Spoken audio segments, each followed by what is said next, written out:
Buenas noches amigos y bienvenidos una vez más a este programa Enfoque. A lo largo de este año 2026 celebramos muy diferentes centenarios, a todos ellos por supuesto le vamos a dar cabida en este programa, como no hablar del octavo centenario de la Catedral, también como no hablar del octavo centenario del Tránsito de San Francisco, pero también hay un centenario muy especial y es al que vamos a dedicar hoy nuestro programa. Hablamos del centenario de San Juan de la Cruz. Vemos nuestro vídeo. Santa Teresa de Jesús y San Juan de la Cruz, padres de la mística española, están unidos por la fe y la oración, y también en circunstancias personales que les vincularon eternamente. Una de ellas es su estancia en la ciudad de Toledo como lugar de presidio en el caso del santo nacido en Fontiveros y como lugar de autorreclusión en el caso de la Santa de Ávila.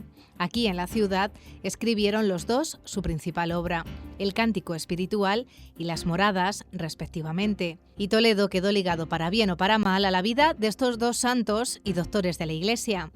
En este año 2026, en el que se celebran los 300 años de la canonización de San Juan de la Cruz y los 100 como doctor de la Iglesia, Editorial Ledoria ha sacado a la luz un libro único, pues aúna la mano de tres grandes autores para ofrecer una nueva perspectiva en torno al santo. En El novio del águila, la escritora rumana Ruxandra Cesereanu recrea con intensidad lírica y simbólica la prisión y fuga de San Juan de la Cruz en Toledo, transformando la historia en un sueño místico de libertad.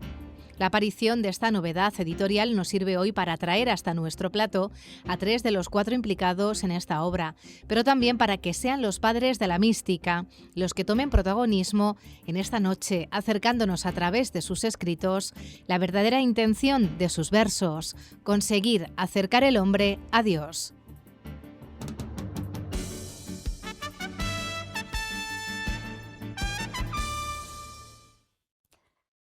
Pues así ha sido esta presentación de este programa dedicado a San Juan de la Cruz a partir de esa publicación de Ledoria. Tenemos de hecho aquí al editor a quien presentamos en primer lugar, Jesús Muñoz, editor de Ledoria, filólogo. Muchas gracias por estar aquí, buenas noches. Buenas noches, Ana, pues un placer, como siempre. Gracias. Bueno, tú vienes en representación de los tres autores que has reunido para ese libro, El novio del águila, del que hablaremos, pero bueno, tú eres un apasionado de San Juan de la Cruz, o sea, no desvelamos nada, ¿no? Bueno, soy un apasionado de San Juan de la Cruz, pero particularmente este libro me interesaba hacerlo, primero por el año en el que estamos y en segundo lugar porque lo mío, mi trabajo es toledanizar todo aquello que pueda, todo aquello que huela toledano dentro o fuera, me interesa. Aparte, por deformación personal, yo soy filólogo, de manera que, claro, San Juan de la Cruz es uno de mis autores. Tenemos también con nosotros a don Juan Diane, sacerdote diocesano, director espiritual externo del Seminario Mayor. Don Juan, buenas noches, ¿qué tal? Buenas noches, Ana. Pues bien, gracias a Dios, aquí para estar este ratito con vosotros. Yo en una conversación que tenía por aquí, por la redacción, necesito a alguien que me hable de San Juan de la Cruz y me dijeron, claro, si en la diócesis tenemos a Juan Diane. Claro, yo le llamo y me digo, bueno, pues alguna obra suya. Y dice, no, si yo escrito no tengo nada de San Juan de la Cruz, pero ahí veo yo cosas. Gracias a Dios que la ve. Sí, bueno, la verdad es que el trato con San Juan de la Cruz siempre ha sido como algo muy connatural desde mis años iniciales de mi juventud, porque tenía un párroco muy enamorado de San Juan de la Cruz. Luego tuve la suerte de conocer también ya de sacerdote un otro sacerdote enamorado de San Juan de la Cruz, que me ha dado todavía más inquietud, ¿no? y más amor al santo, ¿no? Y la verdad que es que pues es un personaje importante en mi vida. Y completa este magnífico trío el padre Gustavo Prat Sánchez, padre carmelita. Padre Gustavo, ¿qué tal? Buenas noches. Buenas noches, Ana, gracias. Bueno, tenía que haber un carmelita aquí, estaba más que justificado. Me ha tocado a mí. Y le ha tocado a usted, está usted aquí en el monasterio de los padres carmelitas, lleva como un año y medio, lleva, Año y ¿no? medio, sí. ¿Qué tal le ha cogido Toledo? Toledo, ¿Tan bien o tan mal como San Juan de la Cruz? no. Toledo me ha acogido como una ciudad imperial, con Ujú, mucho señorío, elegancia, con mucho cariño. ujú. Sí. Bueno, ¿qué significa para un carmelita San Juan de la Cruz? Bien, para nosotros es el primer carmelita descalzo, por lo tanto se convierte en modelo. Desde que entras en la orden, te enseñan de San Juan de la Cruz todo, cómo era fraile, cómo orar con la doctrina de San Juan de la Cruz, con él, cogiéndolo también de moderador de la vida espiritual, Ujú. que es muy interesante que San Juan de la Cruz sea un moderador de la vida espiritual. Sí. Ujú. Bueno, tendremos tiempo en esta conversación para hablar de esas diferentes facetas de San Juan de la Cruz. Obviamente no se puede separar la una de la otra porque las personas no somos estanterías donde se van reposando nuestras diferentes cualidades. Pero, por ejemplo, aprovechando que tenemos aquí a un carmelita, a un religioso y a un sacerdote, digamos que como sacerdote, don Juan, ¿qué diferencias aprecia en cómo se ve a San Juan de la Cruz, como sacerdote o como carmelita, como religioso? Es que la doctrina de San Juan de la Cruz es doctrina universal. ¿M? Vale para cualquier cristiano. La doctrina de San Juan de la Cruz no es para selectos, ¿eh? Sino que es una doctrina eh, para todo aquel que quiera tomarse en serio su vida espiritual, laicos, consagrados, sacerdotes. Por tanto, es una doctrina para todo cristiano, ¿no? A veces hay un cierto temor y una falta de comprensión verdadera de lo que es el santo, ¿no? Y por lo tanto a veces eso conlleva, ¿no? Pues unas visiones falseadas que va a afectar también a la hora de acercarte a él, ¿no? O de no acercarte, que es peor, porque es perderte un tesoro de la iglesia, de la espiritualidad cristiana. Me- ya- Por no decirte el culmen. Ujú. Bueno, cuidado, cuidado, porque ya sabe que, bueno, pero hemos querido juntar en nuestro texto de introducción a Santa Teresa de Jesús y a San Juan de la Cruz. Estamos de acuerdo que son los padres de la mística española, pero me llama mucho la atención cuando tanto el padre Gustavo como don Juan aseguran que es no solamente necesario leer y estudiar a San Juan de la Cruz, sino que es de un acceso fácil, sencillo. No es lo que pensamos así a bote pronto. Es fácil de leer San Juan de la Cruz. Tiene sus complicaciones empezando por el lenguaje, ¿no? Pero hay hoy día, sobre todo, hay introducciones muy bien hechas que te ayudan mucho a penetrar, ¿no? En lo que es realmente la sustancia, la doctrina y lo que él quiere realizar en el alma, ¿no? Ujú, Que en el fondo es llevar al alma a la unión con Dios. ¿Mm? ujú. Necesitamos la opinión del filólogo. ¿Es fácil San Juan de la Cruz? No es fácil.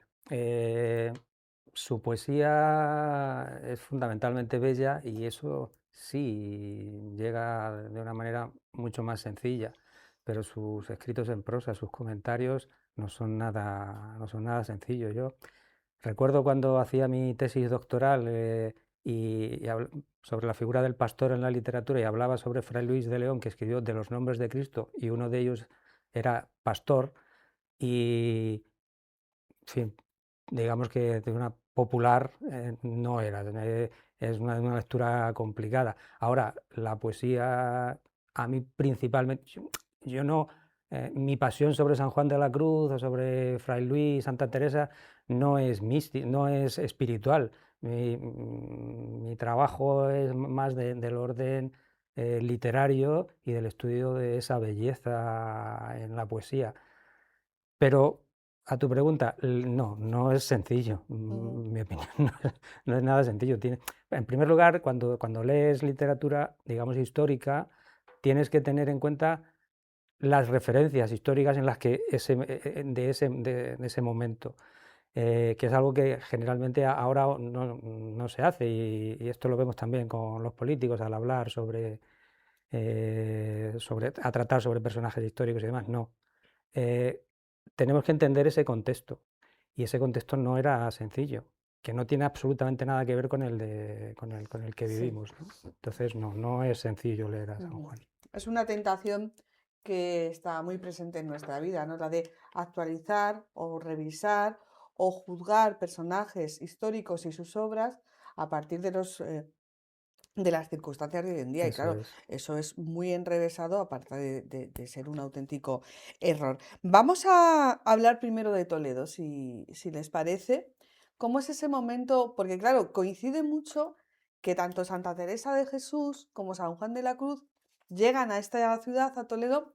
Hombre, no voy a decir, en el caso de San Juan de la Cruz, totalmente contra su voluntad. En el Ujú. caso de Santa Teresa de Jesús, bueno, pues un poco motivada, invitada, y llegan en un momento complicado de su vida, ¿no? ¿Cuál es el Toledo que se encuentra San Juan de la Cruz, Jesús? O sea, para ponernos en contexto, estamos Claro, no vamos a pecar nosotros de lo que estamos ya, criticando, ya. vamos a hacer el contexto histórico. Claro, estamos 1577, 78, y ese momento, en mi opinión, es muy importante en la historia de España. Pero hay un momento de basculación. Piensa que 1571, es decir, muy pocos años antes, es la batalla de Lepanto, en la que hay un gran fervor nacional, se ha ganado a los turcos, y pocos años después, 1588, es el desastre de la Armada Invencible, que es probablemente, bueno, sobre esto pues, habría Mm, mucho que hablar, pero simbólicamente puede ser el comienzo del ocaso Del del imperio. gran imperio español. Entonces, entre medias se sitúa el encuentro bueno, la prisión de San Juan de la Cruz en Toledo.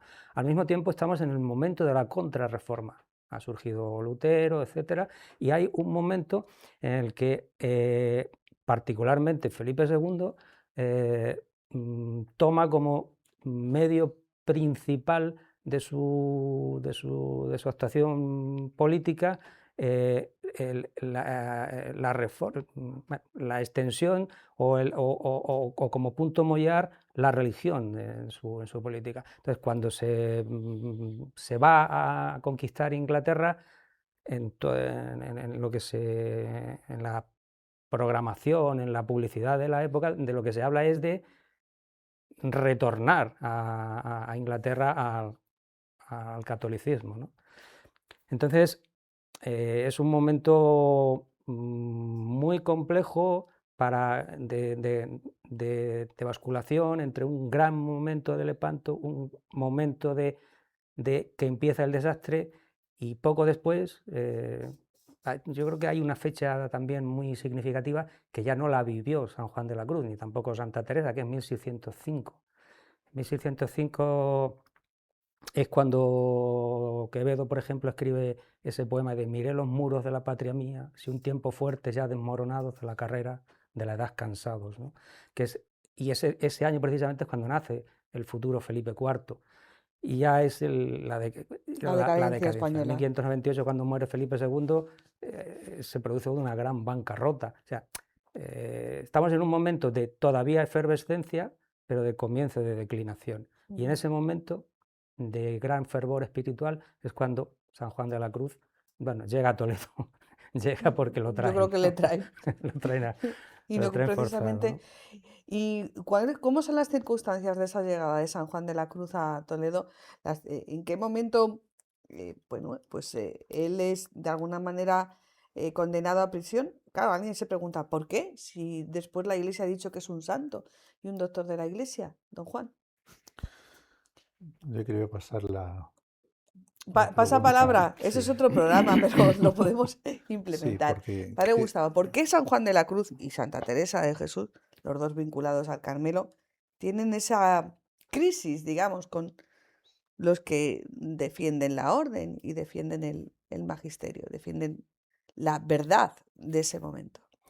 Sí, Santa Teresa por el hecho de ser monja, o sea, Por el hecho de ser mujer. mujer, y dedicarse a fundar, caminar España haciendo fundaciones, le pone delante de algunas autoridades de la Iglesia una sombra, al punto que el nuncio la llamó monja inquieta y andariega.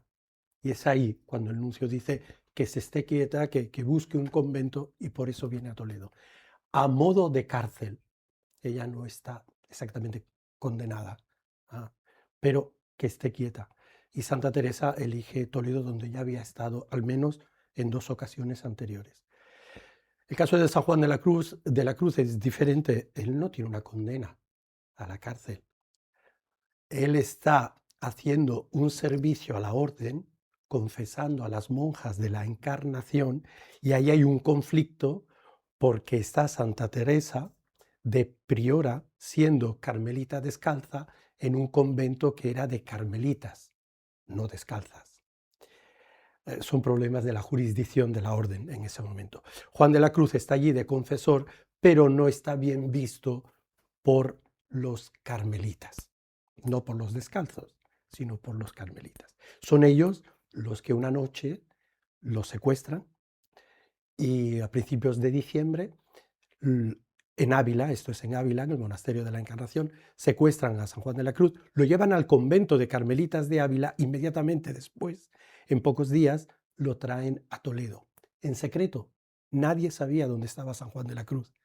Es decir, la autoridad de la orden dice que San Juan de la Cruz tiene que sufrir una pena porque está haciendo cosas que a los ojos de ellos no son correctas. Pero San Juan de la Cruz objetivamente no ha violado ninguna norma. Es una lucha interna. Pero una lucha interna provocada porque por cuestiones de poder, por egos personales, por fricciones personales, porque a veces las cosas son tan sencillas como que ha habido un desencuentro personal, o porque su forma de vivir, su forma de predicar, sus escritos podían provocar algún quebranto. El análisis tiene muchos factores. Puede que entren en juego envidias o rencillas personales. Fundamentalmente hay un conflicto entre lo que están haciendo, la reforma de los descalzos, y la orden de los carmelitas. La orden no comprende, al menos no del todo, lo que está sucediendo. Y no comparte que los descalzos vayan adquiriendo fama de santidad, fundamentalmente por la fundadora, por Santa Teresa de Jesús. A esta fama de santidad contribuye este hombre humilde, sencillo, que es San Juan de la Cruz. Los carmelitas no les gusta, digamos, que la reforma vaya cogiendo esta fuerza y esta fama de santidad. Claro, todo esto es complicado verlo con los ojos del siglo XXI, ¿no? Pero yo creo que en ese momento, ¿De verdad? bueno, quizás no, porque al final todos somos mucho más sencillos y las cosas son mucho Sí, más sencillas sí. de lo que parece, Creo que ¿no? se habla de cosas antropológicas. Sí. Esto lo tenemos dentro todos. O sea, todos somos capaces de hacer cosas semejantes. Cuando nos alejamos del Evangelio, o cuando no comprendemos, seguramente porque nos alejamos de la fuente principal, Jesucristo, no comprendemos los hechos que nos rodean. ¿Eso se refleja en sus escritos o trasciende de esa situación momentánea, dolorosa, y va hacia adelante, don Juan? Todo eso que estaba comentando ahora el padre Gustavo, o sea, quizá toda esa situación que vive cuando ya llega aquí a Toledo, la cuestión es cómo lo vive, porque esta es la clave. Entonces ahí San Juan de la Cruz, que lo que va a aparecer en todos sus escritos, es el enfoque de lo que es la vida teologal. Esa es la clave de todo, porque ese desarrollo de la vida teologal es la que llevará al alma a la unión con Dios. Y entonces, si podríamos decir sencillamente que la vida teologal es la experiencia, es decir, de la comunicación de Dios al hombre y la respuesta de éste en fe, esperanza y caridad, en mediaciones, las mediaciones, todo aquello que no es Dios son mediaciones. Pero esas mediaciones las hay agradables y desagradables. Agradables y desagradables. ¿Qué es lo que nos enseña San Juan de la Cruz? A ese ejercicio de la fe en esas mediaciones. Las mediaciones, unas son agradables, otras desagradables. Lo que él pasó fue muy desagradable, pero no le dejó cerrado sobre sí mismo, sino que se acercó a esa mediación de la persecución como otras, se acercó en ese ejercicio de la fe y la trascendió. Y entonces, en vez de llevarle a la derrota, al sinsabor, al sinsentido, lo que le llevó es más plenamente a la unión con Dios. Mm. Esto en San Juan de la Cruz yo creo que es fundamental, fundamental. Todo lo que es la vida teologal, cómo él la va desarrollando en los escritos, porque cada una de las obras va siguiendo en el fondo este ritmo. ¿eh? Y Claro, lo normal, o sea, tú estás predicando, estás haciendo lo que crees que estás haciendo bien, estás ayudando a, en ese momento, Teresa de Jesús, que está cogiendo cada vez fama de santidad, estás confesando a las monjas, vienen estas circunstancias, te cogen de aquí, te llevan para allá, la prisión ahora nos contará Jesús, no tuvo que ser un momento, ya no físicamente, solamente físicamente tuvo que ser un momento duro, pero ya espiritualmente hay un sufrimiento y en vez de pues darte por la ira, por la violencia o por apagarte y decir, venga, lo que vosotros digáis, bueno, pues tiene esa respuesta que se ve en sus escritos. ¿Cómo es la prisión? ¿Dónde está?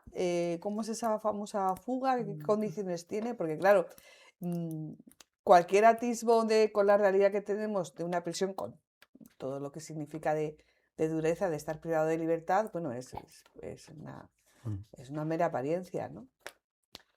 Fíjate, voy a hacer una breve introducción a esta pregunta, pero tiene su sentido. Yo animo a que a todos aquellos que nos ven hagan un ejercicio que es situarse, ahora que es accesible el castillo de San Servando, en los jardines. Entonces en un solo golpe de vista, van a ver algo extraordinario, que es todas las grandes obras de la literatura española se pueden visualizar desde ese punto. Si pensamos en el poema de Mío Cid, en el tercer cantar, el Cid campeador baja desde el castillo de San Servando, pasa por el puente de Alcántara y llega al Alcázar. Si pensamos en el príncipe de los poetas españoles, es decir, Garcilaso de la Vega, cerca del Tajo, en soledad amena, de verdes sauces, hay una espesura, lo tenemos ahí. Si pensamos en Cervantes, en la ilustre Fregona, pues miramos y ahí vemos que baja la calle de Cervantes, la calle del Carmen, o sea, antes, pues ahí lo tenemos también. Si pensamos en el Lazarillo, como termina como aguador aquí, bueno, antes no termina como aguador, pero fue aguador y bajaba con su borriquito y podemos ver algo que, podemos ver el lugar, ya no existe porque esto se lo debemos a las hordas francesas en el siglo XIX, cuando Como entran tantas a otras Toledo, cosas. pues aparte de quemar a San Juan de los Reyes, etcétera, etcétera, etcétera, y de ahí surge la conocida leyenda de Bécquer del beso. Bueno, pues también se les ocurrió quemar el convento de carmelitas que estaba en lo que todos los toledanos de toda la vida sabemos que es el antiguo Martes. Bueno, pues ahí es donde estuvo preso San Juan de la Cruz. Ya no queda nada, lo que queda es un parque con unos árboles y en las murallas hay en unos azulejos que yo creo que está muy bien porque recuerdan que se produjo, que allí en aquel altozano estaba el convento, pero que yo creo que da lugar a equívoco porque podemos pensar que se descolgó, al descolgarse de la celda donde estaba, se descolgó hacia afuera, en realidad se descolgó hacia adentro, se descolgó hacia intramuros. Y ahí es donde también se ve desde el castillo de San Servando, pues en unos azulejos, en una noche oscura, con ansia en amores inflamadas, ahí sin ser notada, pues eso está allí puesto. Estuvo preso allí y estuvo, mi querido amigo Sastre, Santiago Sastre, me dice, pues tuvo un parto, fueron 9 meses allí. Y mm, estuvo en una celda muy pequeña, se dice que de 2 por 3 metros, pues, podemos considerar lo que era, con un ventanuco, y recibía muy poco alimento. Mm, Solo no sé cómo llamar, la amabilidad, la condescendencia de uno de sus carceleros le hacía que le abriera la puerta y diera un pequeño paseíto por el pasillo. Pero estuvo allí, en esa celda, durante 9 meses.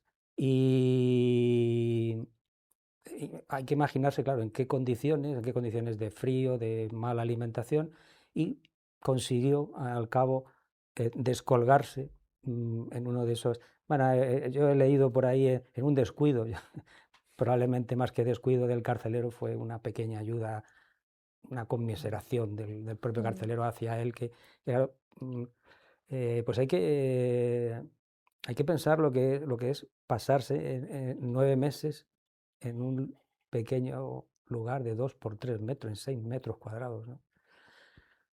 En cómo asearse, en cómo, en fin, es que es algo difícilmente Ujú. inimaginable.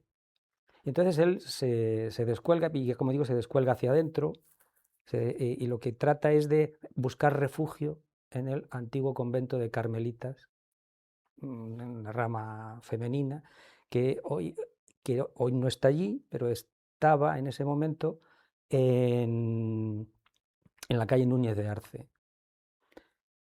Y esto se produce además en una fecha especialmente significativa. No sé, yo no he sabido, no sé exactamente la razón de por qué el 16 de agosto, ¿no? Que el 15 de agosto, El Día de la Virgen. que es el día de la Virgen, ¿no?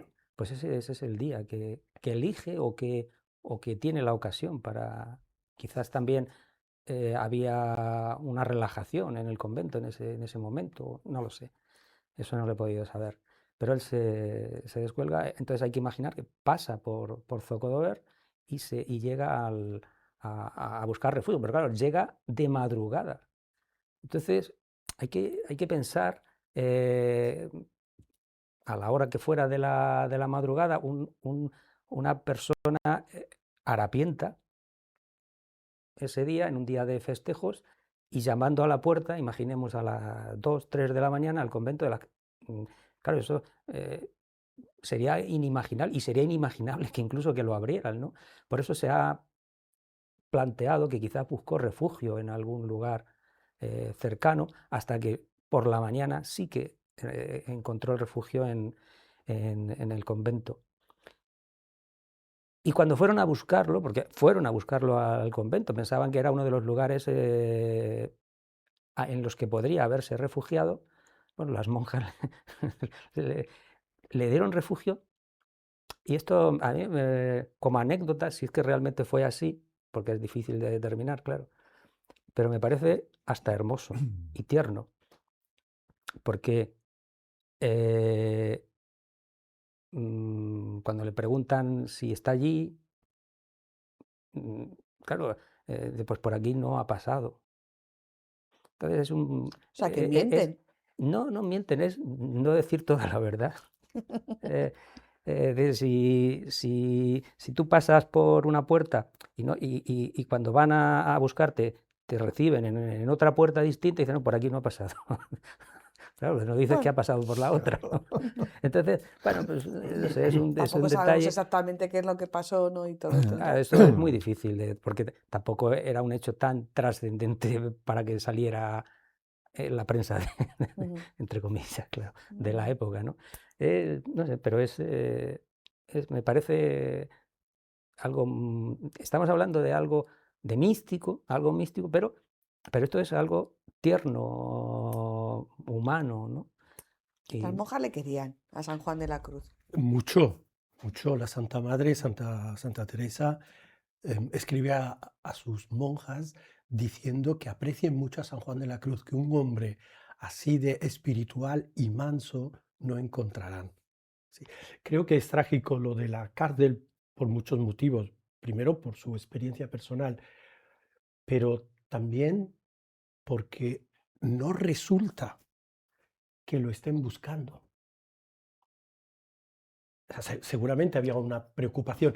En realidad tenemos el testimonio casi exclusivo de Santa Teresa preguntando por él. Y la santa tanto se interesa por San Juan de la Cruz que escribe a Felipe II, al rey, Ujú. diciendo que están cometiendo una barbaridad, que es un santo y que no se sabe dónde está. Nadie sabía dónde estaba San Juan de la Cruz. Y creo que eso hace sentir aún más la soledad. Pensar que nadie se interesa por ti, que nadie eh, está queriendo hacerte justicia. Ujú. Y, Es verdaderamente trágico. pero ese hecho, además, yo lo veo como algo simbólico. Es decir, eh, en una noche oscura con ansia, o sea, la cárcel de tu cuerpo, la liberación del alma, pues al mismo tiempo es, quizás para San Juan en ese momento representaba algo así, ¿no? O sea, no es el ansia de libertad personal, me voy a escapar de aquí, no, sino que también es algo simbólico. Entonces, cuando me preguntabas si es fácil leer a San Juan o demás, pues hombre, hay varios niveles de lectura. Esto lo decía Dante. Decía, pues tú lo puedes tomar en un sentido literal. Y entonces, si tú lees el Quijote de manera literal, pues esto es un señor que se vuelve loco y va por ahí haciendo tonterías. Pero lo puedes leer de una manera simbólica, lo puedes leer de una manera moralizante y lo puedes leer de una manera anagógica, que eso es realmente la mística, ¿no? Entonces, como quizás San Juan de la Cruz, a nivel personal, necesitaba también una prisión para escapar físicamente de esa prisión y que simbólicamente representara la libertad absoluta, ¿no? Ujú. A veces me he preguntado Sí, si eso puede ser, ¿no? perdón. No, no, que una cosa muy interesante, ¿no? Que, como enganchando lo que decíamos antes de la vida teologal, pensemos que San Juan de la Cruz en esos 9 meses, aquí, escribe las 31 primeras canciones de cántico espiritual. La inmensa mayoría de los romances y el de la Fuente. Y que ha sido también un momento de mucha productividad, ¿eh? En los escritos, pues ahí por lo menos está condensado todo lo que él luego va a desarrollar, ¿no? Por lo tanto, esto indica también, pues, no solamente esa experiencia de soledad, ¿no? Sino como esa soledad sonora, donde también Dios en su alma, pues está haciendo una obra de transformación impresionante, ¿no? Sí, Gustavo, ibas a decir. Sí, yo quería decir, sí, un poco para corroborar lo que decía Jesús. Jesús, perdón.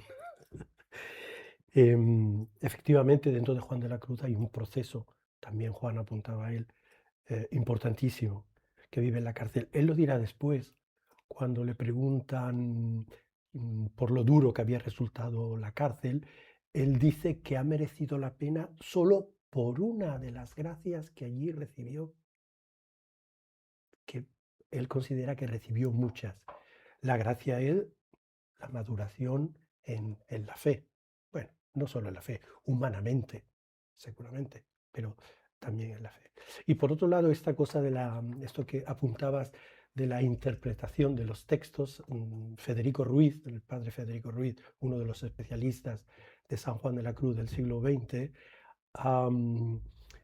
defiende a San Juan de la Cruz cuando en el prólogo de una de sus obras dice que él va a comentar el poema, pero que el poema va mucho más allá.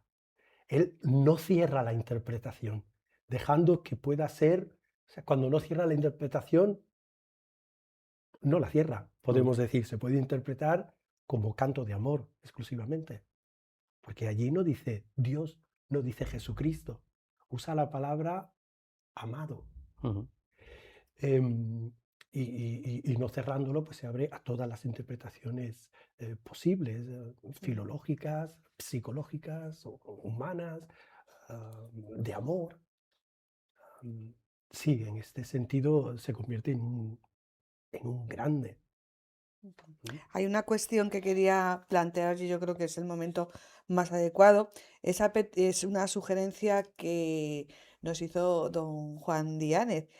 Cuando planteábamos este programa, dice, bueno, si me invitáis, pues, pues voy, pero sí que me gustaría que se tratara en este foro lo que no es San Juan de la Cruz.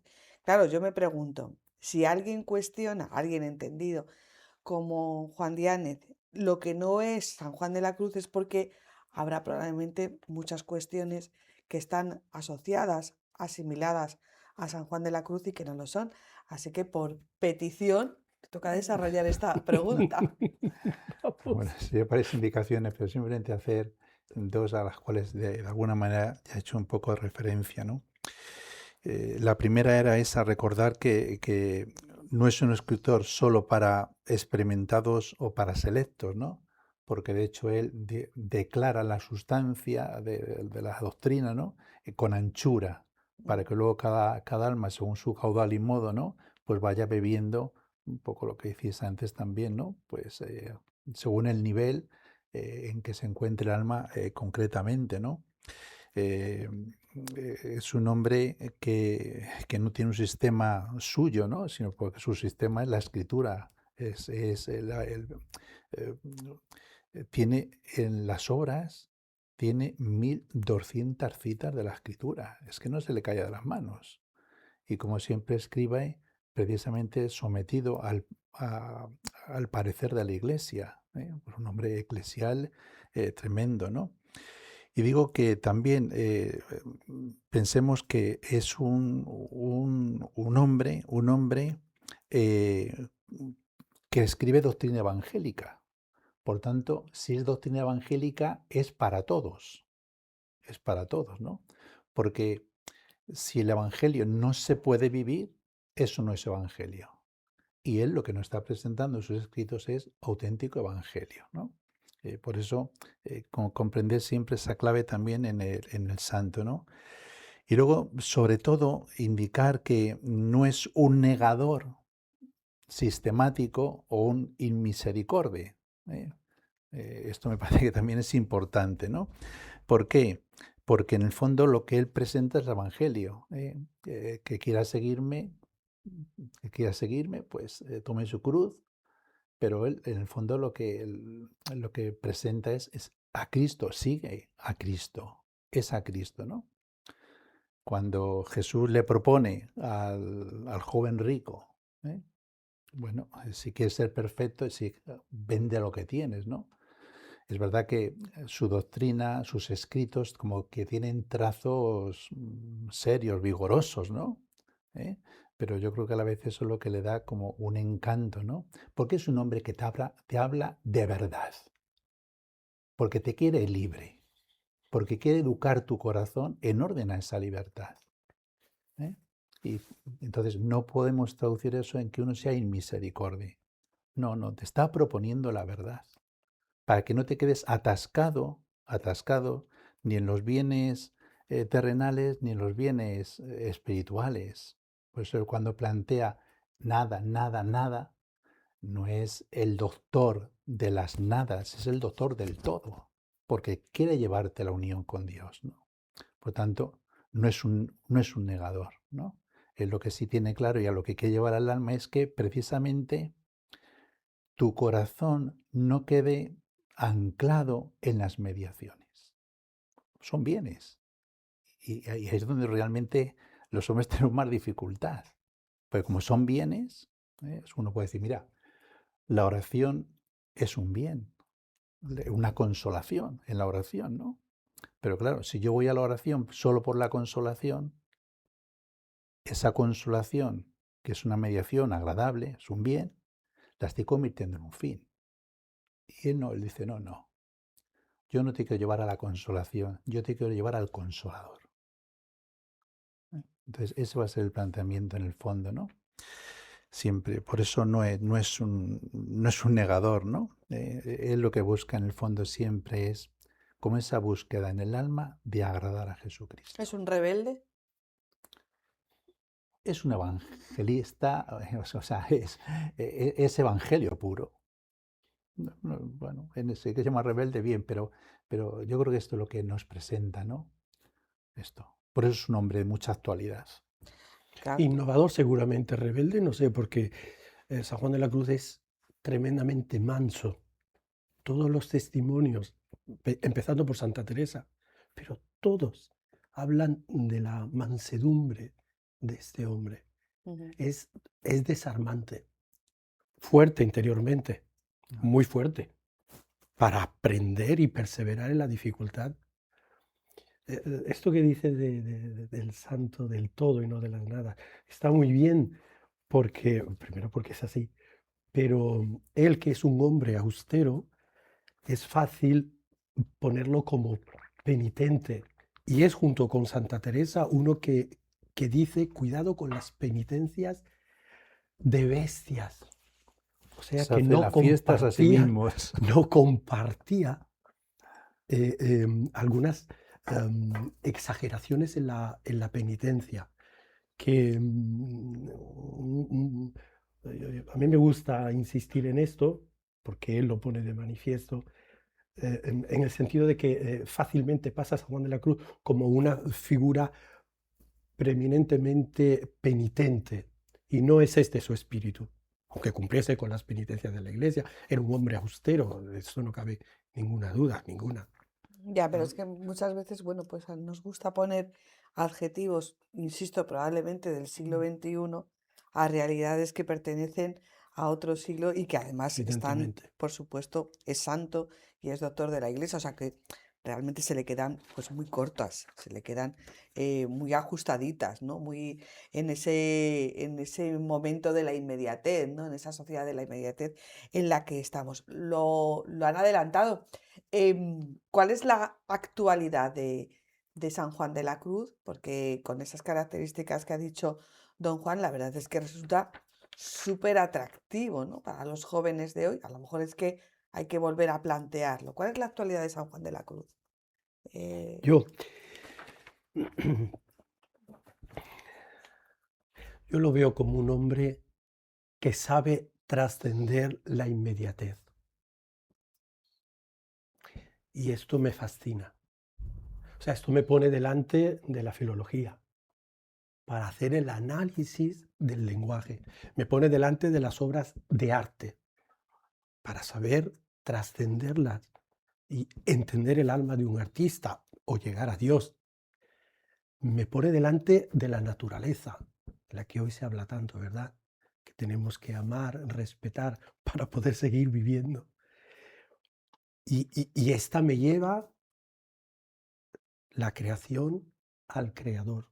Veo la actualidad de San Juan de la Cruz en un hombre que sabe trascender todo, cada cosa, y te enseña a ir más allá en la oración contemplativa, contemplar un misterio de la vida de Jesucristo para conocerlo más profundamente, para ir más allá, ver más. San Juan de la Cruz te enseña a ver más. Creo que también en la poesía, aquí hay un filólogo que tendría que... Sí, antes de contestar, déjame un par de apuntes. San Juan de la Cruz, hombre, debió de ser algo extraordinario. Era menudito, ¿no? Sí, era Muy menudito. Era medio, muy menudito, ¿no? medio Mucho, fraile, No hemos, lo llamaba. déjame solamente un apunte. No hemos mencionado todavía al padre José Vicente, padre carmelita, que tanto escribió de San Juan de la Cruz y que yo creo que todos le recordamos, y a mí me encantaba oírle hablar de San Juan de la Cruz, que decía, si es que era muy, ¿cómo le llamaba Santa Teresa? Medio fraile. Medio fraile, ¿no? Y Santa el Teresa padre también José, era muy bajita, por cierto. sí, sí, sí, sí. Bueno, sí, perdón, Jesús. Bueno, debió de ser alguien extraordinario de este tipo de personas que te pones frente a ellas y tienen un halo que te rezuma todo. Pero bueno, él, en primer lugar, era un erudito. O sea, el ser de una familia humilde, humildísima. No lo hemos dicho todavía de Yepes. eh, Si no, bueno, van a su decir algo. familia, sí, bueno, su padre efectivamente era de Yepes, él nació en un pueblo de Ávila, humildísimo. Pero alguien debió de ver algo en ese adolescente que lo envió a estudiar a Salamanca. Y él, pensemos en una celda de 2 por 3, no nos imaginemos que, por supuesto, no tenía ordenador, pero probablemente tampoco tenía papel y pluma. Es decir, él lo retenía, componía y retenía todo en su cabeza. Y hay testimonios de cómo a las monjas carmelitas las recitaba sus poemas. O sea, debió de ser alguien, y creo que ha sido el padre, que cuando cita, hay 1200 citas. 1200 de citas sobre el Evangelio. Entonces, yo recuerdo de un trabajo anterior que hice de otra, que, fíjate, San Juan nació en 1542, creo. Pues en 1538 murió otra erudita toledana, Luisa Sigea, que en la obra que yo publiqué, El diálogo de dos doncellas, tiene 502 citas de autores clásicos. Oye, necesitas haberte leído toda esa literatura, ¿no? Entonces, es ese tipo de personas extraordinarias en las que tienen una capacidad mental soberbia. Dicho esto, la pregunta era... Sí, la actualidad. La actualidad. Bueno,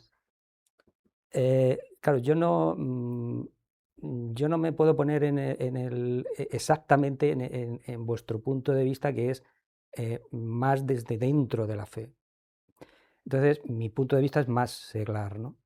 Y yo a San Juan de la Cruz lo veo, como a otros autores anteriores y posteriores, como un hito en algo que el discípulo de Freud, que era Carl Gustav Jung, denominó arquetipos, que es algo que se cumple siempre en todo lugar. Es decir, que aún antes de Cristo podía haber gente espiritual.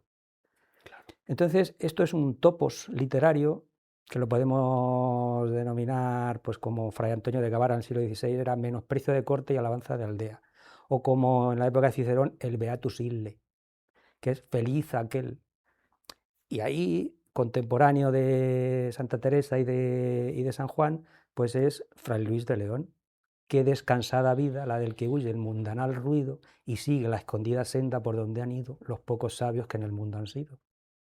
Y en ese, que es una especie, no es un cántico espiritual profano, si queréis, pues él, cuando habla, está en el retiro de la Flecha en Salamanca, dice: del monte en la ladera, por mi mano sembrado tengo un huerto, que con la primavera de bella flor cubierto ya muestra en la espesura el fruto cierto.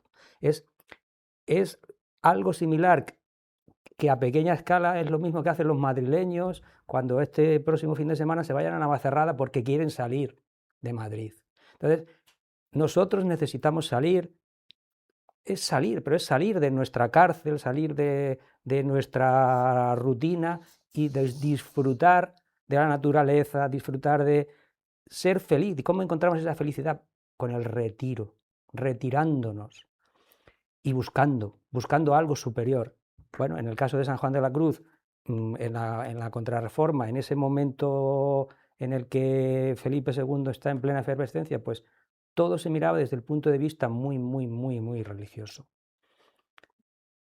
Pero es yo pienso mucho a veces en el cuadro este de Rafael, que aparece los filósofos griegos, y entonces Aristóteles está apuntando al suelo y Platón hace así para arriba, ¿no? Y creo que al padre, no has sido tú, Gustavo, has utilizado el verbo contemplar. Contemplar es un verbo platónico. Es cuando Platón hablaba de contemplar el mundo de las ideas, pues eso lo podemos traducir igual a contemplar a Dios. De algún modo es misticismo también. Entonces es esto. Pero es algo que ha existido. Yo lo veo no desde el punto de vista de la fe cristiana, sino algo general al hombre quiero decir, al hombre y a la mujer, es decir, entonces al ser humano. Entonces es un hito. San Juan de la Cruz yo lo veo como un hito, como lo fue Santa Teresa, como lo fue Luisa Sigea, como fue León Hebreo en el siglo XV, como lo fue Cicerón. Cuando Cicerón, pensemos en Cicerón como abogado y como senador, político y abogado. No se puede ser peor en el mundo, ¿no? Pero se retiraba a una villa que tenía en un pueblo cercano, Tusculum, y ahí escribió las Tusculanas, en su retiro, que era su retiro espiritual. Pero eso ha existido siempre y sigue existiendo ahora. Y como digo, a menor escala, pues un madrileño que viva en Carabanchel dirá, mira, estoy hasta las narices de toda esta semana, me voy a Navacerrada con mi familia. Bueno, pues vamos a cerrar un poquito ya el programa. Tenía yo, pero muy brevemente, porque además quiero también que nos hable don Juan de esa actualidad de San Juan de la Cruz. ¿Alguna vez sus obras fueron censuradas o en esa mansedumbre que tenía sabía hasta dónde podía escribir? Censuradas, No. no. No, además él, O sea, en él los sabe... prólogos siempre dice que él escribe en arrimo a la escritura y se somete a la iglesia en todo, ¿no? Ujú. Volviendo al tema de la actualidad, que me Sí, parece que es muy importante, ¿no? Yo creo que todos estamos de acuerdo. ¿Cuál es el problema del hombre? El problema del hombre. El problema del hombre es el corazón. Es el corazón. ¿Mm? La afectividad es la capacidad natural que tiene el hombre para la comunión con Dios y con los hombres. Una capacidad natural, está inscrita en nuestra naturaleza. Pero esa capacidad está deteriorada por el pecado. Por lo tanto, le ha deformado esa capacidad de amar, ¿no? De amar. Bueno, San Juan de la Cruz lo que viene precisamente es a plantear esa restauración del corazón. Y eso es lo que aparece en los escritos. Por eso, cuando en nuestro mundo estamos siempre con el tema de las heridas, ¿no? O sea, ahí tenemos una clave, ¿no? Una clave. Decía hasta Vallejo Nájera que el mejor psicólogo que se ha encontrado él ha sido San Juan de la Cruz. ¿Eh? Porque es verdad, porque va al fondo del corazón, al fondo del corazón. De hecho, la subida del Monte Carmelo, pues él habla en el primer libro, pues de la purificación de los sentidos. Luego en el segundo libro habla de la purificación del entendimiento por la fe. Y luego en el tercer libro habla los 15 primeros capítulos de la purificación de la memoria por la esperanza. Y luego ya del 16 al 42 habla de la purificación de la voluntad por la caridad. ¿Ves? Las virtudes teologales, ¿no? Entonces, esa purificación es la que lleva precisamente a la educación, a la purificación del corazón. Y eso es lo que hace al hombre libre. Por eso ahí cuando él va planteando el camino de las nadas, es nada que no sea agradable a Dios. Porque estás llamado al todo, a la unión con Dios. Y entonces cuando uno llega a esa unión con Dios, que es la que él va proponiendo, es cuando realmente el corazón está educado en el amor y es libre. Y es capaz, por otro lado, de esa contemplación que es más sublime que lo que podríamos llamar una contemplación más a nivel natural. Sin la gracia, ¿no? Es importante este salto, ¿no? Podemos utilizar el mismo término, pero los contenidos son distintos. claro. Porque solamente puedo entrar en ese nivel de contemplación por la gracia. Ujú. Estamos fuera de tiempo, pero no pasa nada, tenemos un par de minutos todavía de dispensa. Jesús va a recomendar el libro que está, aunque Ledori ha sacado más libros de San Juan de la Cruz, pero tenemos ese libro recién salido, El novio del águila. Padre Gustavo nos ha traído un buen número de libros, ahora mis Bueno, compañeros ofrecerán algunas imágenes. ¿Por dónde empezar? Si es que no se ha tocado nunca San Juan de la Cruz, o por dónde empezar de nuevo, a lo mejor con ocasión de este centenario, a la hora de leer a San Juan de la Cruz. seguramente la poesía, aunque es muy profunda, difícil de entender, con muchas posibles interpretaciones para uno que no conoce el comentario del santo, la poesía encanta por su belleza. Tiene lo que llamamos los escritos breves. Él tiene actualmente un librito publicado que se llama Dichos de Luz y Amor, que son avisos para la vida práctica. Y ahí es muy fácil la lectura y entenderlo son como consejos para la vida cotidiana. Ujú. Y después entrar en los comentarios a las tres grandes obras, la subida al Monte Carmelo, el cántico espiritual y la llama, con la La dificultad, noche. la noche, con la dificultad de del lenguaje, pero es una barrera que se puede superar. Bueno, hay biografías, recuerdo una biografía del padre José Vicente, una o Sí, varias. hay mucha, la de Jorge Sí, Vicente, sí. conviene a lo mejor hacer un entrenamiento leyendo a algún autor experto en San Juan de la Cruz antes de sumergirse de pleno. Federico Ruiz, que tiene este Claro, comentario, todas las introducciones. sí, todas las introducciones. Mm. Hay- Eulogio Pacho, también, Ujú. sí. sí. De momento, hasta que el padre Juan Diánez empiece a publicar, ¿no? Por ejemplo, Bueno, A no sé si ver. Jesús quería, muy brevemente, Jesús, si quieres No, añadir algo. yo que siempre llevo el ascua a la sardina de lo toledano, pues Ajá. aquí José Carlos Gómez Menor, que también era sacerdote, Oh, también escribió mucho y era un especialista en San Juan de la Bueno, pues Cruz. también queda dicho. Bueno, pues ahora sí, llegamos al final, al último verso de este programa dedicado a San Juan de la Cruz, coincidiendo con su centenario. Aquí en Toledo los padres carmelitas seguro que organizarán actos, no sé si en el seminario, pues probablemente también se posiblemente. pueda organizar alguna jornada y seguro que Jesús también nos sorprende con alguna publicación más. Muchísimas gracias por venir. Decía yo al principio de este programa que realmente muchos se plantean, lo planteo egoístamente como un aprendizaje. Para mí ha sido todo un aprendizaje, cosa que agradezco ahora en primera persona, pero seguro que para muchas personas también que nos han estado viendo. Muchísimas gracias, buenas noches. Buenas noches. buenas noches, gracias. Y a todos ustedes, amigos, volvemos la semana que viene. Buenas noches.